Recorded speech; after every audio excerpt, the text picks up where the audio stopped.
नमस्कार बच्चों, आज मैं आपको इस वीडियो के माध्यम से महाभारत के अंतर्गत कर्ण के जीवन के विषय में मैं विस्तार से बताऊंगा। चूंकि यह पाठ क्लास 7 कक्षा 7वीं के पाठ्यक्रम में है, लेकिन फिर भी मैं कुछ अतिरिक्त बिंदुओं पर भी चर्चा करूंगा। मुझे उम्मीद है कि बच्चों को भी समझ में आएगी और यदि सामान्य आप सभी देखेंगे तब भी आपको भी कुछ न कुछ नई चीजें जानने को मिलेंगी।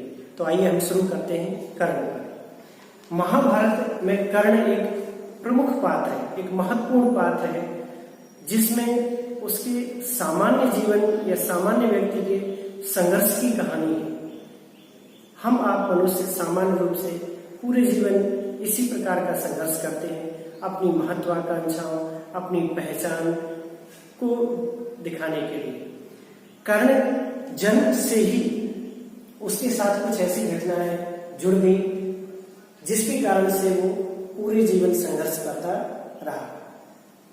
मैं आपको बताना चाहूंगा कि कर्ण का जन्म कुंती जब अविवाहित थी उस समय कुंती ने कर्ण को जन्म दिया था।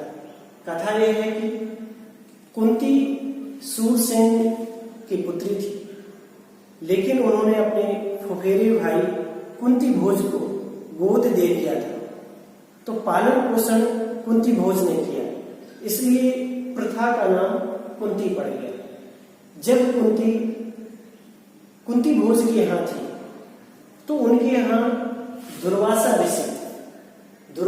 ऋषि का आगमन हुआ। वो वहां पधारे अपने शिष्यों के साथ और लगभग 1 वर्ष तक वहां उन्होंने समय व्यतीत किया।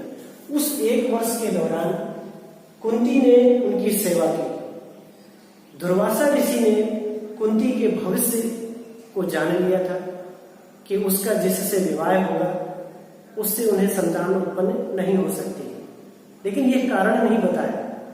प्रसन्न होकर के दुर्वासा ऋषि ने एक मंत्र शक्ति दी कुंती को कि वह जिस भी किसी देवता का इस मंत्र के माध्यम से आवाहन करेगी, वह देवता अपने ही समतुल्य गुणों से युक्त एक तेजस्वी पुत्र प्रदान करेगी। कुंती नहीं समझ पाई उस बाल्यकाल में, बाल्य अवस्था में, बहुत ज्यादा उम्र नहीं थी, किशोर अवस्था में जिज्ञासा भी बहुत होती है, तो उसने जिज्ञासावश सूर्य देव को आमंत्रित कर दिया। उस मंत्र के माध्यम से सूर्य देव को आमंत्रित कर दिया। सूर्यदेव ने प्रकट होकर कहा कि मैं अब तुम्हें अपने समान तेजस्वी पुत्र प्रदान करूंगा। कुंती ऐसी स्थिति में बड़ी असहज हो गई। उसने कहा मैं अभी अविवाहित हूं, समाज ऐसे पुत्र को स्वीकार नहीं करेगा, आप मुझे क्षमा कर दें, मैंने जिज्ञासावश इस मंत्र का प्रयोग किया है। लेकिन सूर्य ने कहा कि मैं इस मंत्र के बल से या मंत्र के वशीभूत होकर मैं अपने इस कार्य को करना ही पड़ेगा, यानी मुझे पुत्र देना ही पड़ेगा। अंततः उन्होंने कुंती को का कौमार्य भंग ना करते हुए भी उन्हें एक संतान दी। कुंती ने समाज की भय से, लोक निंदा की भय से उस बालक को एक पेटी में बंद करके उन्होंने नदी की धारा में प्रवाहित कर दिया। वह नदी की धारा गंगा की मुख्य धारा से जुड़ करके आगे बढ़ती गई वो पेटी, और संयोगवश वह पेटी हस्तिनापुर के एक साथी थे अधिरथ और उसकी पत्नी का नाम था राधा। अधिरथ और राधा निसंतान थे। जब उन्होंने इस पेटी को खोला और देखा कि एक तेजस्वी पुत्र, दिव्य कवच और कुंडल जो उसके शरीर से जुड़े हुए थे, जो सूर्य देव ने उन्हें प्रदान किए थे, से युक्त जो वो बालक था, उन्होंने इसे ईश्वर की कृपा मान करके उस बालक का पालन पोषण किया। उसके बालक का जो आगे चल करके नाम कर्ण से जुड़ा। कर्ण के अन्य नाम वसुसेन और वैकर्तन भी है। वसुसेन और वैकर्तन उनके अन्य नाम भी हैं, और भी बहुत से नाम हैं। उन्हें राधा माँ के द्वारा पालन पोषण किए जाने के कारण राधे भी कहा गया। अधिरथ जो कि सूत थे यानी सारथी थे, इसलिए उन्हें सूत पुत्र कहा गया। सूत पुत्र यानी सारथी के पुत्र। समाज में सारथी का स्थान निम्न था। भारतीय समाज जातीय व्यवस्था से बहुत जकड़ा रहा। क्योंकि कर्ण ने अपने जीवन में क्षत्रिय कर्म अपनाया, लेकिन सूत पुत्र यानी अधिरथ के द्वारा परवरिश होने के कारण समाज में उन्हें वह सम्मान नहीं मिला जिसके लिए वो आजीवन संघर्ष करते रहे।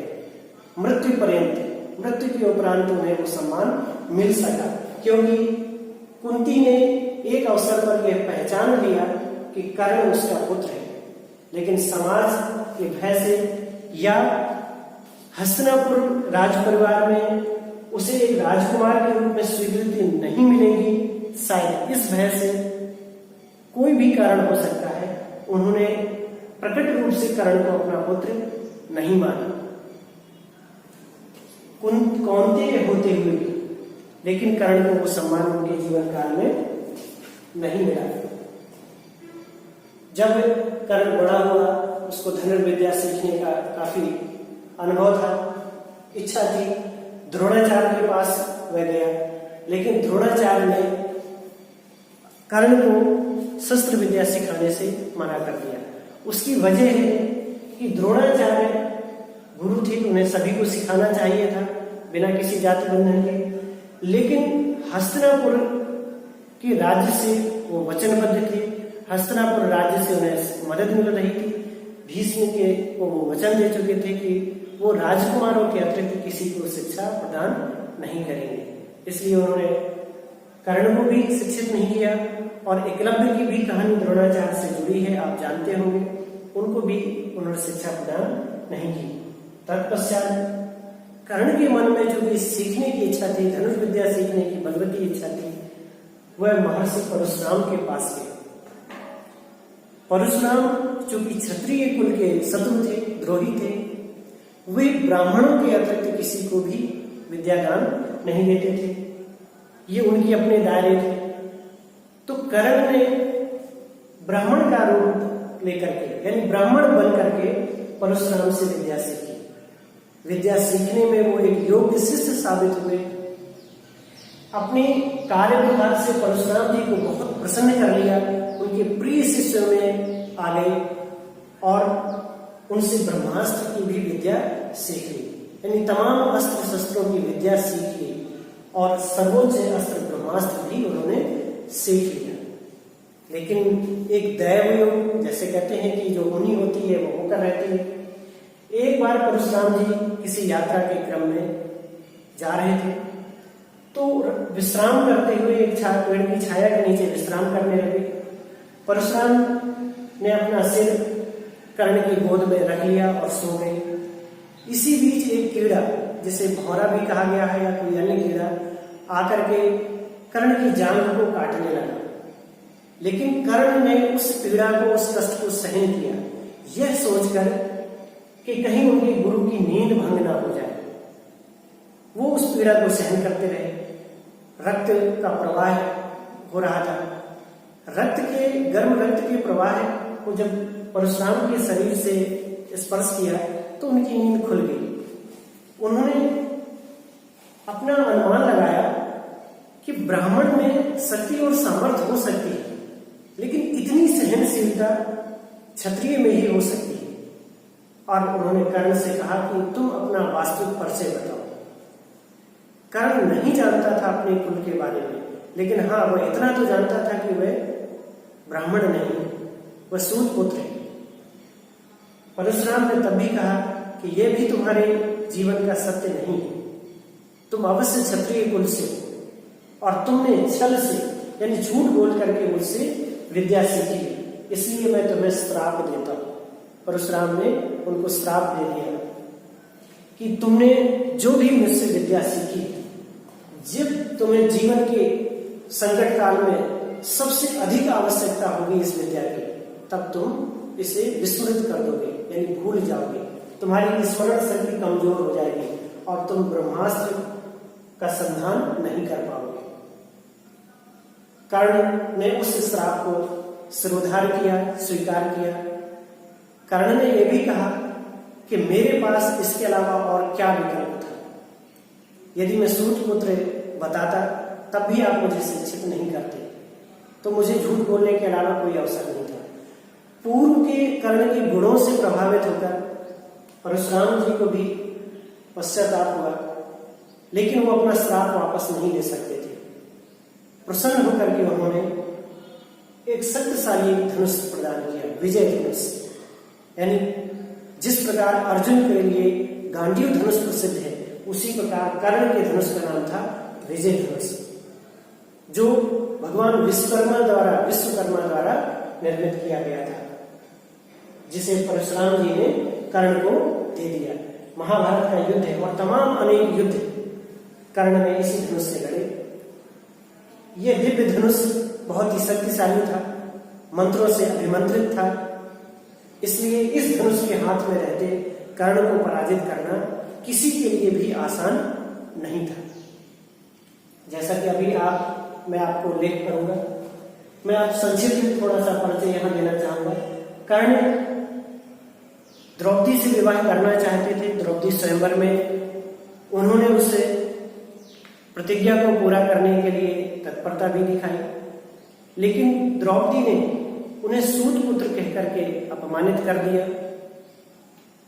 वो उस प्रतिज्ञा को पूरा नहीं कर सके। उसके बाद उन्होंने एक सारथी की पुत्री यानी सूत पुत्री रुसाली, जिसका कहीं नाम वृषाली भी आता है, से विवाह किया।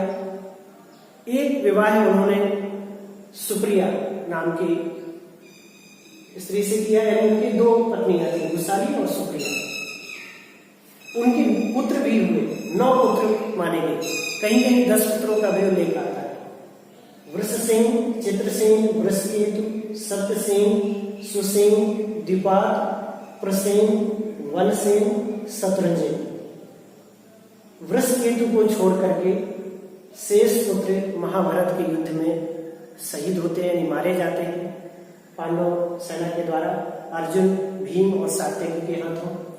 वृषकेतु महाभारत युद्ध के उपरांत कर्ण का एकमात्र जीवित पुत्र बचता है, जिसे बाद में जब कर्ण के जन्म का रहस्य पता चल जाता है और युधिष्ठिर आदि पांडवों को लगता है कि वो उनके ज्येष्ठ हैं, तो हस्तिनापुर का राज्य जब युधिष्ठिर को मिलता है, उसके बाद वो इंद्रप्रस्थ का भार कर्ण के पुत्र वृषकेतु को दे देते हैं। अब हम आएंगे मध्य में। कर्ण जब परशुराम से विद्याएं सीख करके और श्रापित होकर के ये आता है वापस, इसी अवसर पर द्रोणाचार्य ने समस्त कौरव और पांडव राजकुमारों को भी शिक्षा प्रदान की थी। उनकी प्रशिक्षण समाप्त होने के उपरांत सभी राजकुमार अलग अलग शस्त्रों में पारंगत थे। कुछ राजकुमार एक साथ विभिन्न विद्याओं में पारंगत थे। तो इसकी परीक्षा के लिए रंगभूमि में इसका आयोजन किया गया, युद्ध कुशलता दिखाने का, अपनी अपनी क्षमता दिखाने का सभी राजकुमारों ने प्रयास किया। और इस क्रम में अर्जुन सब राजकुमारों में श्रेष्ठ धनुर्धर, श्रेष्ठ योद्धा के रूप में उभर कर आए। लेकिन इसी अवसर पर कर्ण का वहां आगमन हुआ। कर्ण ने अर्जुन को चुनौती दी कि वह उसके साथ द्वंद्व करे, यानी श्रेष्ठता साबित करने के लिए सिर्फ राजकुमारों के बीच ही प्रतिस्पर्धा ना हो, प्रजा के बीच भी हो, प्रजा को भी शामिल किया जाए। इसलिए प्रजाजन को भी इसमें भाग लेने का अधिकार है, ऐसा कर्ण ने कहा और यह कहते हुए द्वंद्व की चुनौती दी। हस्तिनापुर के जो द्रोणाचार्य से पहले गुरु थे कृपाचार्य, उन्होंने कर्ण से सवाल किया कि चूंकि राजकुमारों से द्वंद्व करने का अधिकार सिर्फ राजकुमारों को ही है, राज परिवार के ही सदस्यों को होता है, अतः आप अपने कुल का परिचय दीजिए कि आप किस कुल से, किस राजवंश से संबंध है आपका। लेकिन कर्ण के पास इसका कोई उत्तर नहीं था, क्योंकि वो एक सूत पुत्र था, सारथी का पुत्र था। कुल की श्रेष्ठता ना होने से वह असमंजस की स्थिति में आ गया। यह एक ऐसा मोड़ आया कर्ण के जीवन में जहां दुर्योधन जो कि पांडवों से ईर्ष्या करता था, हस्तिनापुर के राज्य के उत्तराधिकार को लेकर पांडवों से उसकी शत्रुता थी, पांडवों से द्वेष भाव था और वह मानता था कि यही उसके उत्तराधिकार में समस्या बनेगी। तो वह भविष्य के किसी भी युद्ध या घटनाक्रम के लिए ऐसे अनेक योद्धाओं को अपने पक्ष में रखना चाहता था जो उसका साथ दे सके। उसने यही अच्छा अवसर जाना और कर्ण को धृतराष्ट्र की तरफ से अपने राज्य के अधीन एक छोटे से हिस्से अंग देश का राजा घोषित कर दिया। उसका राज तिलक वहीं कर दिया गया और सभा को संबोधित करते हुए दुर्योधन ने कहा कि कर्ण अब अंग नरेश, अब वह अर्जुन से द्वंद्व करने की स्थिति में है। कर्ण के जीवन में दुर्योधन का एक बहुत बड़ा एहसान था। जब उसके कुल को लेकर के उसकी युद्ध क्षमता, उसकी शस्त्र विद्या को अपमानित किया जा रहा था, तब उसने मित्रवत व्यवहार करते हुए उसे अंगदेश का राजा बनाया। कर्ण ने दुर्योधन को अपना मित्र माना और जीवन भर कर्ण आजीवन इस मित्रता के व्यवहार को या मित्रता के ऋण को चुकाता रहा। भविष्य में अनेक घटनाओं से कर्ण को यह लगा भी कि दुर्योधन गलत रास्ते पर है, वह अधर्म कर रहा है। कर्ण दुर्योधन का जो ये एहसान भरी मित्रता है उसको उसने चुकाया अपने प्राणों को देकर के भी। आगे चल करके जब घटनाक्रम बदलता है, पांडव हस्तिनापुर के युधिष्ठिर राजा बनाए जाते हैं। उन्होंने राजसूय यज्ञ संपन्न किया। राजसूय यज्ञ के उपरांत दुर्योधन की ईर्ष्या और बढ़ गई। वह अपने मामा शकुनी के माध्यम से छल पूर्वक, कपट और छल से हस्तिनापुर का राज्य हासिल करना चाहता था। उसने जुए के खेलने के लिए आमंत्रित किया, चौसर के खेल के लिए। कर्ण ने दुर्योधन को मना किया कि तुम्हें इंद्रप्रस्थ अपने बाहुबल से युद्ध करके हासिल करना चाहिए, छल और कपट से नहीं। लेकिन मित्रता के वशीभूत होकर उसने दुर्योधन का साथ दिया। शकुनी के द्वारा जुए के लिए जो आमंत्रण था, शकुनी ने जिस तरह से पासे फेंके, समस्त इंद्रप्रस्थ छीन लिया, पांचों भाइयों को भी दास बना लिया, उनकी पत्नी यानी द्रौपदी को भी दासी बना लिया।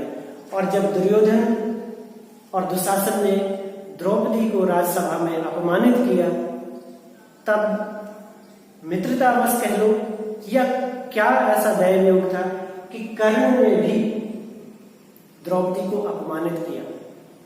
उसे 5 पुरुषों यानी 5 पतियों की पत्नी होने के कारण उसे वैश्या कहा और यह शब्द उसके जीवन के लिए बहुत संकट का कारण बन गया और उसके अपमान का कारण बन गया। उनके तमाम कर्ण के महान गुणों को इस शब्द ने ढक लिया। द्रौपदी को अपमानित करने के कारण, अर्जुन के प्रति स्वभावता शत्रुता के कारण पांडवों के शत्रु कर्ण बन गए और पांडवों से उनकी शत्रुता जग जाहिर हो गई। जब युद्ध संभावित हो गया, तब जो अर्जुन के पिता हैं, देव पिता हैं इंद्र, उन्होंने ये तय किया कि कर्ण जन्मजात कवच और कुंडल से युक्त है और इन दिव्य कवच के रहते हुए कर्ण पर किसी भी अस्त्र का प्रयोग या वार संभव नहीं है। तो अगर उसके पुत्र अर्जुन और कर्ण का द्वंद्व युद्ध होगा तो यह युद्ध असंतुलित होगा, क्योंकि इन कवच और कुंडलों से वह रक्षित है, किसी भी दिव्यास्त्र का प्रयोग इस पर संभव नहीं है। तो इंद्र ने ब्राह्मण का रूप लेकर के, चूंकि कर्ण ने प्रतिज्ञा की थी कि सूर्य उपासना के समय सूर्य की आराधना करते हुए कोई भी उनसे कुछ भी मांगेगा, जो भी उनकी सामर्थ्य में है, वो उसका दान कर देंगे। कर्ण युद्धवीर के साथ साथ महान दानवीर भी थे। इसका प्रयोग इंद्र ने किया और उन्होंने कर्ण से कवच और कुंडल मांग दी। सूर्यदेव के द्वारा कर्ण को बताया भी गया कि ब्राह्मण के रूप में इंद्र आपसे छल करेंगे, लेकिन कर्ण ने अपने दान देने के वचन को निभाया और अपने जीवन रक्षक कवच और कुंडल को दान में दे दिया। कवच को शरीर से अलग करने के कारण उन्हें वैकर्षण नाम दिया गया। यह जानते हुए भी कि अब इसके दिव्य कवच समाप्त हो गए, इंद्र ने प्रसन्न होकर के कर्ण को एक अमोघ शक्ति प्रदान की, जिसका नाम था वासवी शक्ति। लेकिन इसमें उन्होंने एक बंधन दे दिया कि कर्ण, तुम जिस भी व्यक्ति का संकल्प लेकर के प्रयोग करोगे इस शक्ति का, उसकी मृत्यु निश्चित है, लेकिन इसका प्रयोग एक ही बार कर सकते हो। कर्ण ने यह सोच करके कि उसकी प्रतिद्वंदिता अर्जुन के अतिरिक्त किसी पर प्रयोग करने की आवश्यकता नहीं पड़ेगी। लेकिन महाभारत के युद्ध में अभिमन्यु वध के बाद जब घटोत्कच भीम के हिडिंबा से उत्पन्न नर और राक्षसी प्रवृत्ति से युक्त घटोत्कच ने युद्ध भूमि में रात्रि के समय कौरव सेना का भयंकर संहार करना प्रारंभ कर दिया। ऐसी स्थिति में कौरव सेना का दुर्योधन और कर्ण आदि के द्वारा किसी भी अस्त्र से रोका जाना संभव नहीं हो सका। तब दुर्योधन के कहने पर विवश होकर के कर्ण ने इस शक्ति का प्रयोग घटोत्कच पर कर दिया। घटोत्कच की मृत्यु हो जाती है, लेकिन अपने प्राणों की सुरक्षा के लिए जो वासवी शक्ति उनके पास थी, जिसे वो अर्जुन पर चलाना चाहते थे, वह समाप्त हो जाती है। तो अर्जुन से जो उनकी मुख्य प्रतिद्वंदिता थी, उसके लिए ये भी एक बहुत बड़ा कारण है कवच कुंडल का चले जाना, वासवी शक्ति का घटोत्कच पर प्रयोग किया जाना। ये उनकी धीरे धीरे कमजोरियां बनती चली गई। जब कर्ण का, आप जानते हैं कि भीष्म नहीं चाहते थे, भीष्म को पता था कर्ण के जीवन का रहस्य, इसलिए उन्होंने मुख्य युद्ध भूमि से उन्हें 10 दिन तक बाहर रखा। 11वें दिन से भीष्म के पराभव के बाद 11वें दिन से कर्ण युद्ध भूमि में आए। 5 दिन तक द्रोणाचार्य के नेतृत्व में उन्होंने युद्ध किया और द्रोणाचार्य की मृत्यु के बाद फिर वो सेनापति बना रहे। अपने सेनापतित्व में उन्होंने 2 दिन तक युद्ध किया। जब युद्ध संभावित था, तब कुंती ने भी प्रयास किया श्री कृष्ण के कहने पर। शांति दूत के रूप में जब श्री कृष्ण हस्तिनापुर आए थे और उनके दुर्योधन को समझाने के सभी प्रयास विफल हो गए थे, जब उन्होंने संधि के रूप में 5 गांव भी मांगे और दुर्योधन ने देने से मना कर दिया, तब श्री कृष्ण ने यह तय कर दिया कि अब युद्ध संभावित है। फिर भी उन्होंने युद्ध रोकने के लिए, कुछ लोग आरोप लगाते हैं कि श्री कृष्ण चाहते तो युद्ध रोक लेते, लेकिन उन्होंने एक मानव रूप में सभी तरह के प्रयास किए थे युद्ध रोकने के। यह भी प्रयास किया कि कुंती को कहा कि वो अपने पुत्र को पांडवों के पक्ष में और उसके जन्म के विषय में आप बताएं। यही वो अवसर है। कुंती ने भी कर्ण को जाकर के बताया कि तुम राधा के पुत्र नहीं, कुंती के पुत्र हो, सूर्य तुम्हारे पिता है। लेकिन कर्ण ने पांडवों के पक्ष में युद्ध करने से मना कर दिया, यह जानते हुए भी कि पांडवों का वो ज्येष्ठ है, हस्तिनापुर के राज सिंहासन पर उसका अधिकार है। लेकिन वो जानते थे कि दुर्योधन का पक्ष है, अधर्म का है, कमजोर है। इसके बावजूद भी उन्होंने ये तय किया कि यदि पांडवों को यानी युधिष्ठिर को यह पता चल जाएगा कि वो उनके ज्येष्ठ हैं, तो युधिष्ठिर समस्त राज्य सिंहासन या राज्य का अधिकार उनको सौंप देंगे और कर्ण अपनी मित्रता के बस फिर दुर्योधन को सौंप देगा। तो अंततः इस हस्तिनापुर का उत्तराधिकारी दुर्योधन ही होगा और वह अधर्मी है। इसलिए उन्होंने कुंती को यानी अपनी माता कुंती को कहा कि आप युद्ध तक मेरे जन्म के विषय में पांडवों को नहीं बताएंगे। लेकिन फिर भी कुंती को उन्होंने वचन दिया कि अर्जुन के अतिरिक्त वो किसी पांडव का वध नहीं करेगा और इस वचन को उन्होंने युद्ध भूमि में निभाया भी। कई ऐसे अवसर आए जहां वो शेष पांडवों का, अर्जुन के अतिरिक्त शेष पांडवों का वध कर सकते थे, लेकिन उन्होंने छोड़ दिया। इसके बाद आप देखेंगे कि जब मुख्य मुकाबला कर्ण का अर्जुन से हुआ, तमाम प्रकार के दिव्यास्त्रों का प्रयोग दोनों तरफ से हुआ। अर्जुन भी एक शक्तिशाली है, एक महान योद्धा है, महान धनुर्वीर है। और जब दो महान योद्धाओं के बीच युद्ध हुआ तो हार जीत का निर्णय करना इतना आसान नहीं होता, यह सहज नहीं।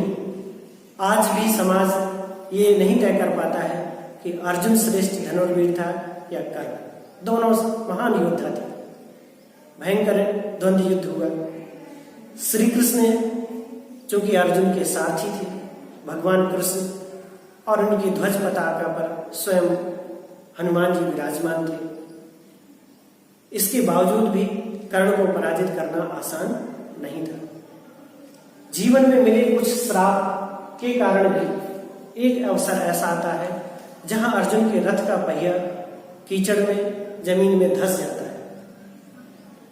वह अर्जुन से कहते हैं कि आप धर्म युद्ध करो, मुझे रथ के पहिया निकालने का अवसर दो, इसके बाद मैं युद्ध करूंगा, तब तक युद्ध मत करो या अस्त्र मत चलाओ। लेकिन श्री कृष्ण ने यही सबसे उपयुक्त अवसर माना कर्ण के वध का। कर्ण से कहा कि आपको ध्यान रखना था धर्म युद्ध के विषय में।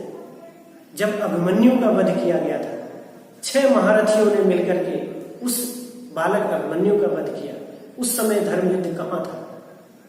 द्रौपदी को अपमानित जो राज्यसभा में किया था, तब आपको धर्म की याद नहीं आई। और जब आपके प्राण संकट में है तब आप धर्म की बात करते हैं, तो धर्म तो अब इस युद्ध से समाप्त ही हो गया। और उन्होंने अर्जुन को कहा कि यही उचित अवसर है जब आप कर्ण का वध कर सकते हो। ऐसी विषम स्थिति में जब कर्ण के जीवन पर संकट आ गया, उन्होंने ब्रह्मास्त्र का प्रयोग करना चाहा, लेकिन परशुराम जी के द्वारा दिए गए श्राप के कारण वो ब्रह्मास्त्र की विद्या भूल चुके थे, उन्हें याद नहीं आई। वैसे पूरी प्रकृति के लिए यह उचित ही था।